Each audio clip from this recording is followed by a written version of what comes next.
On today's episode, we're talking about our top 3 books that are sure to make you Catholic. The whole thing is a prayer. The whole thing is he is confessing to God. He is speaking his heart to God, and it's profound. And there's so many parts of that book that I still return to today. The book has probably brought more people to Christianity and has actually been a first step for many. I've heard many people who became Catholic, people who were intellectually curious, but also a lot of people who were struggling with, who were not struggling, but who were profound atheists.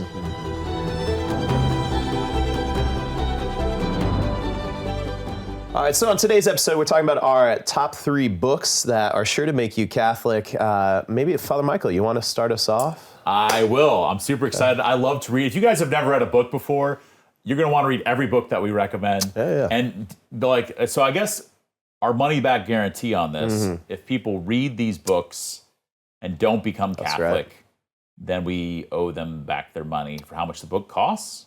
I don't know that we should agree to that. I don't think This is coming out of St. Dominic Media's. Patreon.com. Legally binding. Legally binding. I'm going to go, first one I'm going to go, and it's going to be, let's go new classic, all right? I'm going to go Rome Sweet Home by Dr. Scott and Mrs. Kimberly Hahn. Scott and Kimberly Hahn. That is the classic story of their conversion. And Scott Hahn, probably maybe more than anyone else, I don't know, in the modern world, his conversion and his subsequent ministry as he was a Presbyterian minister was very anti-Catholic, and the story of his conversion has impacted so many people. I heard the old the old cassette tape of his conversion story years and years and years ago. I probably didn't even know any Protestants at the time. And I was like, oh wow, this is. Is this why you were Hare Krishna? This is after we were Hare Krishnas when we became Catholic, and but I was impacted by it then, and his love for Scripture, his love for the Lord, and so that's a really just fantastic, very very poignant and insightful, both the intellectual struggle, but then also kind of him having the conversion, his wife not yet being there, and then kind of them going through that together. That's a great story, and it's really inspiring. So I would say Rome Sweet Home, Scott and Kimberly Hahn. All right. Read it, and you'll be Catholic. Money back guarantee to the publishers, which we don't publish that book. So. All right, Father Tom, what's your number 1? I will go with one of the top 3 would definitely be Orthodoxy by G.K. Chesterton. Those of you who don't know G.K. Chesterton, English journalist in the early 1900s. Him and his good friend Hilaire Belloc were known as the 2 intellectual Catholic giants in England at a time where most dialogue was not happening on Twitter or Instagram, but was happening in the papers. And so you'd have these long dialogues between the prominent atheists at the time, most notably H.G. Wells and others, who would write back and forth. So Chesterton was known for being one of the most verbose, funny, witty, journalist of his times, as he was acerbic and sarcastic, but always not in a nasty way, but kind of a positive cavalier way. He was actually known as the Cavalier for his attitude, and very kind of, actually his wife would refer to him as very spacey, because he would just go on these long walks, and she would have to call the conductor of the train in 15 minutes. She's like, in 15 minutes, my husband's going to walk back at you, so tell him his wife says to turn around and go home. But Chesterton, who's probably one of the best writers that's come out of England. I mean, just a fantastic writer, journalist, like I said, and so has just a very layman's way of writing, where anyone can basically read it and understand exactly what he's saying. And if you read a lot of Chesterton, he's going to make you smarter. One of his best books was on orthodoxy, and talking about how, in the book, he talks about how being an Orthodox Christian, which doesn't mean being an Orthodox, like Greek Orthodox, but actually embracing the truth of Christianity, embracing the hard truth, living for the truth, but how it's actually, not only is it countercultural, but it's the only thing that actually is fun. And it's the only thing which actually will bring joy to the human spirit, and how it's actually the most challenging, but also the most glorious thing that a person can do, is actually embrace the cultural narrative of the gospel. And just fantastic book, Orthodoxy, G.K. Chesterton, I would highly suggest, especially for persons who are struggling with, well, is there truth? After reading Chesterton, you will know that there's truth. And if you don't know it, then Chesterton will mock you severely. I love it. All right, I think for one of mine, similarly, I love Chesterton. giant of a mind, giant of an intellect, also just a man. Like, he lived a good, full human life. Similarly, intellect and a great man, John Paul II's Theology of the Body would be mine. It's heavy, it's big, it's a tome, but yeah, what a man. I mean, mountaineer, poet, actor, yeah, a really well-rounded man. But what he lays out in this kind of almost philosophical, theological framework of who we were created to be at the beginning, and the intimacy with which we are to live with God and with one another, I think, one, it paints clearly a picture of the fall. What he describes, we are created to live as and for, like, it creates a longing for us to realize that we can then experience. But then in painting this picture of how we can be restored, and ultimately will be restored, I think it's maybe even for a Protestant looking for a framework of the beginning to the end of Christianity outside of sacred scripture. I think it's a really excellent, compelling, thoroughly Catholic imaginative vision for the fall, creation, the fall, and our ultimate destiny. I think it should be noted that we all take the Bible as our first book. Yes, it's a given. We weren't counting that as one of ours. All right, can I go? Can I get my? I'm doing my second one here, and I'm kind of between a couple of them. I can go a couple different ways. I'm gonna go the Confessions of St. Augustine. Okay. Confessions of St. Augustine. Yep. I was between that and Against Heresies by Irenaeus. I'm sorry, so if you guys are going to say that, so I'll let you explain if you do. But so the Confessions of St. Augustine is the first autobiography. I mean, it really is. It's the first autobiography, and it's such a profound treatment of conversion, of faith.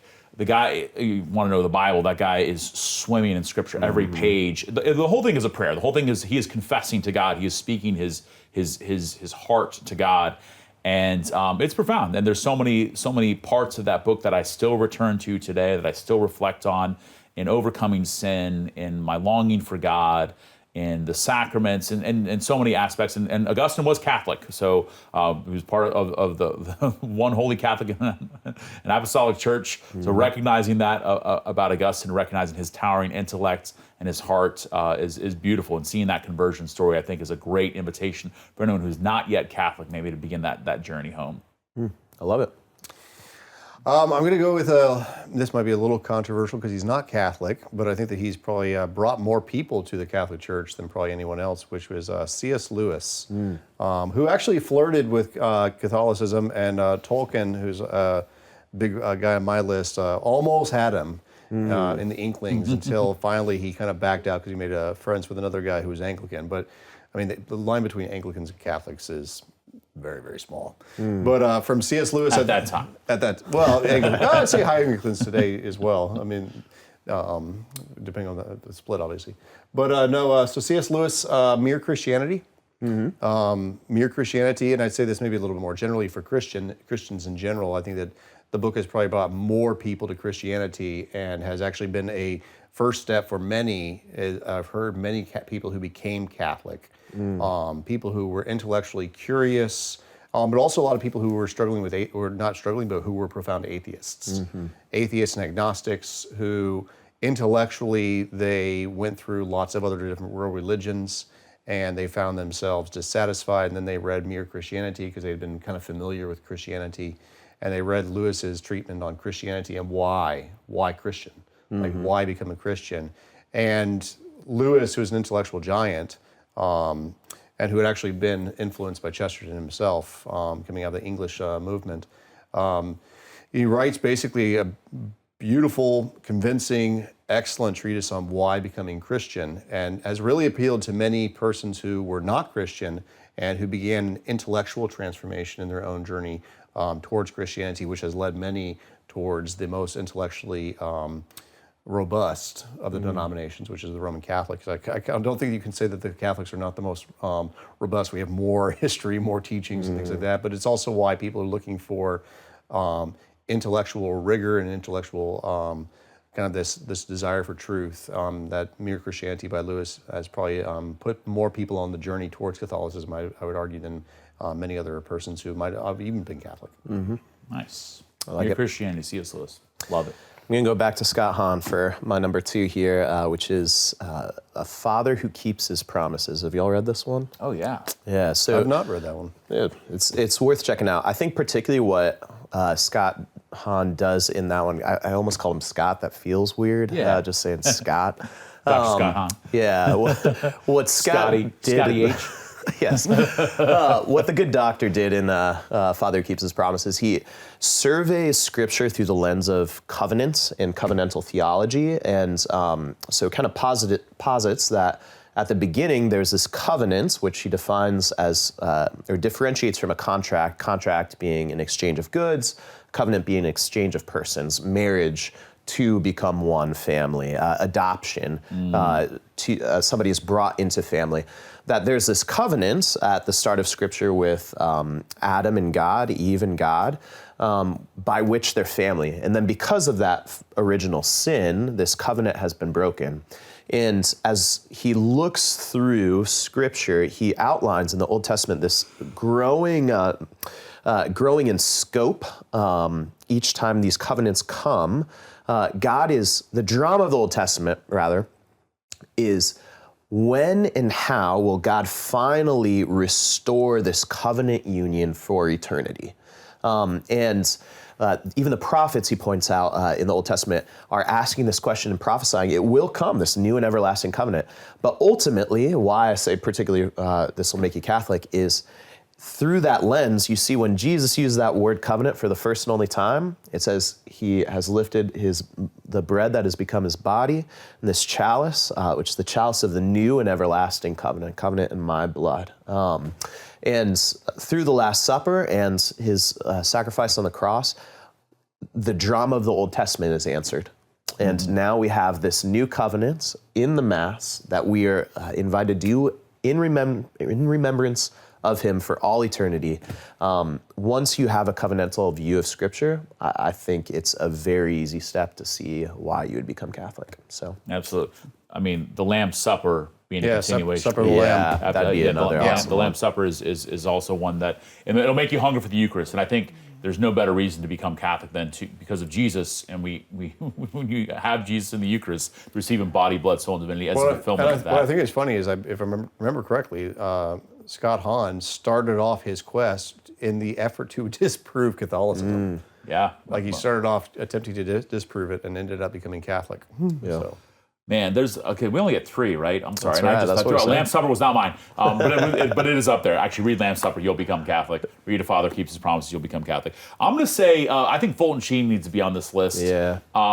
You could read anything by Fulton Sheen. You can listen to his old talks. He's fantastic. One of the first really televangelists, maybe in the history of the world. I mean, really, as far as like nationally known, definitely. Before Billy Graham was big or anything, but. Fulton Sheen, his Life of Christ. If you want a reading of the Gospels that is so rich and is going to draw you into parts of the Old Testament that you didn't even recognize the connections before. And he did this because he was rooted in the fathers of the church. He's rooted in St. Thomas Aquinas. He's got such a Catholic mind, but also art and poetry and history. Fulton Sheen. And so every time when I'm preaching, something, we had Transfiguration just recently. So I'm going to go to that section of Life of Christ and I'm going to read it because it's going to overlay so many beautiful connections throughout the Gospels, but also throughout the entire Bible and the whole Catholic tradition, and want me to draw closer to the Lord in the sacraments as well. So I'm going to say The Life of Christ by Fulton Sheen. His other ones, Life is Worth Living. You can also go The World's First Love on the Blessed Virgin Mary are also amazing. But as far as you becoming Catholic, I'm talking to you, becoming Catholic, Fulton Sheen's Life of Christ is a great place to go. Love it. Brother Tom. Yeah, I'm having a hard time choosing between them. I'd say influentially, I'm kind of torn between, should I say the Summa Theologica for Thomas, or Thomas à Kempis, Imitation of Christ, which I think are two ones that I think that if you would read either of those. I think that now the Summa would obviously be quite big, but or even the Summa de Summa, which is the summary of the summary. Just reading the mind of Aquinas or Kempis, I think would definitely push one on the trajectory towards Catholicism. But I'm going to go with actually a fiction book, which I think has pushed people, and probably has, I think, practically speaking, has taught people a lot about theology. And no, I'm not going to say Lord of the Rings, although that could be on there. But I'm going to say of understanding the actual Catholic Church's teachings in terms of social justice, between church and state, the line, but also like authentic humanity and this war between kind of totalitarian order versus mercy, which really, if you understand the ideas that are present in the book and who was writing it, it was deeply spiritual, but also a person who wrestled with faith, but is Victor Hugo's Les Miserables. Oh. So Victor Hugo, and in that, like, there's the beautiful thing about Hugo is that he depicts the church as the church actually is, which he doesn't have this idyllic understand that everything is great and grand, and likewise with Catholic culture, with France at the time of the revolutions, as well as like he understands the depravity of human nature, he understands the depravity of that, he understands the abuse that happens by level of authority of people who claim to be good, such as the Javert character. But his central figure, who's the catalyst, who changes the hardened sinner, and who God uses, is interestingly the bishop. Oh my gosh! It's because really you can say, obviously, Jean Valjean, the major character, who is the thief who stole a loaf of bread, and ends up through a sequence of narratives, end up in prison for 20 years, comes out, is hardened. Actually, he has become hardened by the system. He has become hateful, not because he went into the system and comes out this hard and horrible person. And this brief encounter with the bishop, who shows him the love of God, specifically by offering him forgiveness with the stolen candlesticks. But who really, and he goes actually, if you go into and read the actual book, and the book is, it's a tome. Yeah, it's huge. I remember I read it when I was in high school, and I loved it, but it's like a slog to get through it. But he spends, and that's my point, like he spends so much time of the first 100 pages giving you an understanding of the bishop. Yep. His whole backstory. Yeah, his whole backstory. You understand everything about the bishop. How valuable those candlesticks were to him. Correct. And that he's so generous. Yeah, it's... But in that, I think that also like a depiction of a practical world story of what actual Catholic theology is and what the understanding of sin that we have. And I think that Hugo's depiction, even whether people realize it or not, if you fall in love with Les Mis, you are inadvertently becoming more and more Catholic. Yes. And if you can make that connection between how this actually is a Catholic story, and that, I think that many people have actually been pushed into the church through drama and through art, whether it be through the musicals or through the literature, by Les Mis and by Victor Hugo, who has It's a great choice. Yeah. I love it. I like it. All right, I've got a non-traditional one for my final. It's not a book that you would read cover to cover, but it's The Spiritual Exercises by St. Ignatius of Loyola. Particularly, I'd point you to the first set of rules on the discernment of spirits and another section there called Discerning the Will of God. St. Ignatius of Loyola, by far has done more to form my life of prayer and my understanding of how God speaks and moves than anybody else.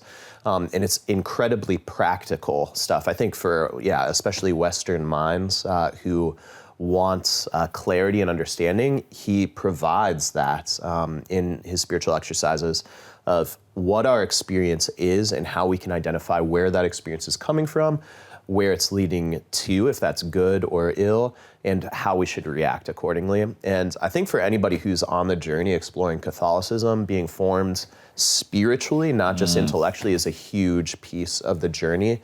And he's a doctor of the church for a reason. So I would recommend that as somebody's taking in information about Catholicism that they're actually relating back to the Lord experientially in prayer, and equipped to understand what are these movements going on in my mind and my heart, and what do I do with them? Where should I be saying yes? Where should I be saying no? I don't think there's anybody who does that better than St. Ignatius of Loyola. All right, so we've done our 3 books, but if you're still not Catholic, we've got a bonus round here for you. We're talking about some thinkers that get us really juiced up about our faith that we'd love to introduce you to. They might not be like a specific book by them, but these are people who have influenced our thought and our understanding of Catholicism that we'd like to put forward to you. So maybe why don't we start with you, Father Tom? Oh, influence. I think that one of my, especially when I was in high school, I read several books of his and loved him. It was actually, I think I mentioned before, but it's G.K. Chesterton's best friend, who was also the other intellectual giant in Catholic circles and Christian circles in England, which was Hilaire Belloc. There's actually a phrase for the two of them when they got together. It was called Chester Belloc. Because they were known for tag teaming, and they were apparently a hysterical duo when they got together. But as opposed to Chesterton, who was kind of this cavalier journalist, kind of wrote in this very pithy, sarcastic way, Belloc, who was a historian and also a journalist and wrote for journal articles and things like that. But if you just want to read raw truth, with no guise of any type of, he doesn't pull any punches. All right. Belloc is fantastic. He wrote one book called Against Heresies, which I read, which was still influenced me, especially in my view. The Great Heresies. The Great Heresies, yes. There it is, yes, yeah. The Great Heresies, which talks about Mormons, Islam, Protestantism, and things like that. You're going to find just a scathing, just raw facts, raw details, as he just writes in this very kind of crusader mentality, if that makes sense. Okay. But it was very prolific. I mean, he also wrote a book about the journey home to Rome, what was it? I forget the one that was. But there's he just wrote. Very very prolific. Wrote a lot about the Catholic Church, why the Catholic Church is the true church, why the Catholic Church, despite all the objections against it. Again, even this was a man who was also familiar with all the objections. It wasn't just like a brainless idiot who was just monitoring papist ideas, but actually had entertained and had engaged with all the ideas of his time and from some of the greatest thinkers of his time, and basically retorts and rebuffs and basically goes for the jugular oftentimes in much of his writing. Actually, there was a funny story about Belloc is that apparently he was also known as being a Francophile, which is that he loved France, but not the modern day France so much, but like the traditional France as the daughter of the church. And so he had this very pro-French, almost anti-English sentiment at times in his writings. But he was known for being a Francophile and promoting anything that had to do with France as the traditional daughter of the church and traditional French thinking.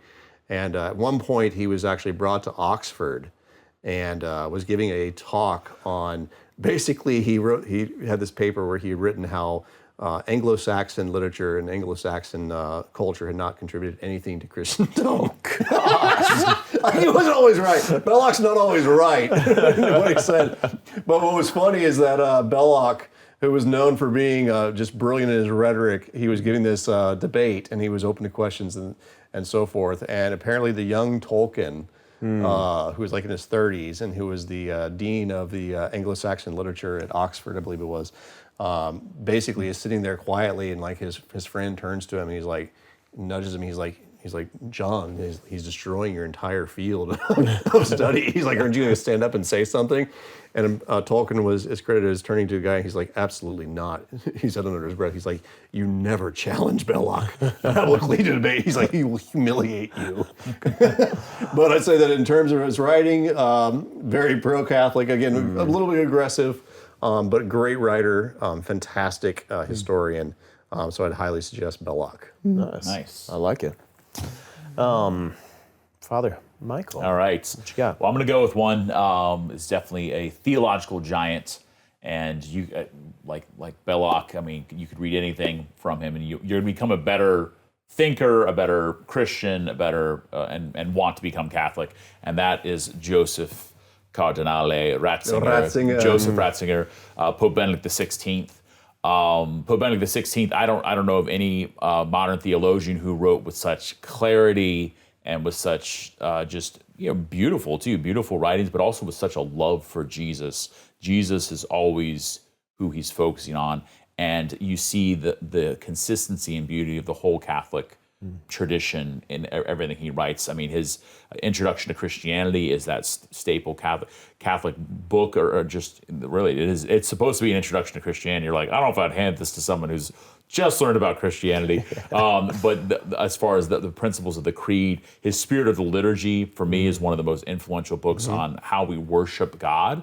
And so if we want to know why we do what we do, or what the Mass should look like or is about, reading the Spirit of the Liturgy is phenomenal. And all his books on Jesus, Behold the Pierced One, which is kind of a smaller work of Christology that he does, which really gives an antidote. If anyone has ever kind of struggled, they've maybe taken a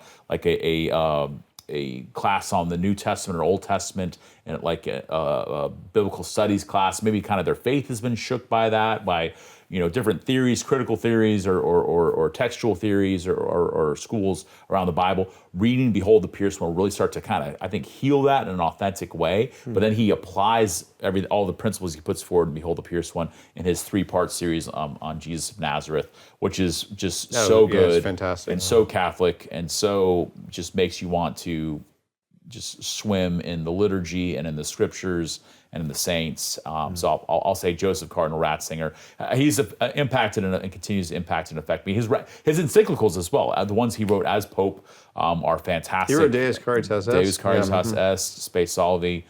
His encyclicals, his writings, his speeches are really, really good, and they have the whole breadth of the Catholic tradition. Every time he'll write about the simplest of topics, and he can tie in so much of the whole tradition. You realize, like, oh, this is, if you want an example of what a Catholic mind looks like, there's no better than Joseph Ratzinger. And I would say this about Ratzinger, Pope Benedict, is that unlike John Paul, who, if you read John Paul II's writings, they are beautiful, but they are dense. And they are, at times he uses language, and it's very sometimes hard to read John Paul II because he was a philosopher. He kind of wrote in a philosophical language, and so you really have to have almost a lexicon to read it. But anyone can read Ratzinger, Pope Benedict, and understand pretty simply what he's saying, because he's not overly intellectual. Like, he's very intellectual, but he doesn't use a lexicon, which is hard to understand. So it's very accessible. Yeah, he's got one that I think it's a collection of homilies he gave over the years called "God is Near Us" on the Eucharist. Have you read that one? Oh my gosh, that thing is beautiful. It almost actually made my list of 3 earlier. All right, my thinker that I would put out there would be Dr. Peter Kreeft. I don't know the man. I haven't gotten to ask him, but intellectual giant. I also think, honestly, maybe a living saint. This incredibly holy man, down to earth, humble, has like over 80, probably over 90 books at this point, and he's still churning them out. It's crazy. But what first caught me onto him, I don't know how I got on it, but somebody uploaded some old lectures of his on a podcast. And I remember listening to this lecture on 5 proofs for the existence of God, and was just stunned. And I mean, he loves Aquinas, he loves Lewis, he loves Tolkien.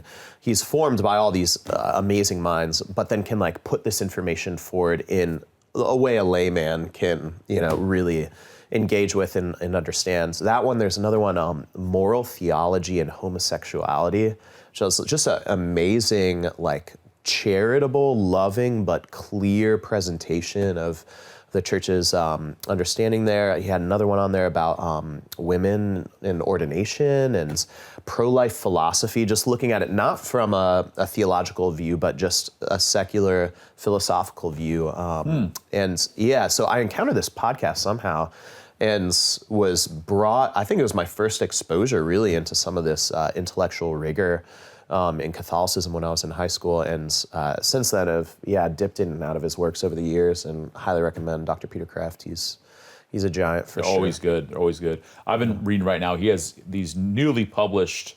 He's still publishing. He's going strong. It's wild. Newly published commentaries on the Sunday readings. Yeah, and Food for the Soul. Yeah, actually, I have those. I've got all 3, and they're great. Yet. They're great. I'm preaching every weekend, so I'm always dipping into to his insights, and but everything he writes is witty, is loving and charitable, and he comes from a Protestant background, became Catholic, but his love and care and affection for Protestants, his love and care, affection for all people, really, and even in bridging things of like speaking about Muslims as well. He's got great, just he's a very generous writer and thinker, but so clear and so Catholic. Yeah. And he'll make you want to convert.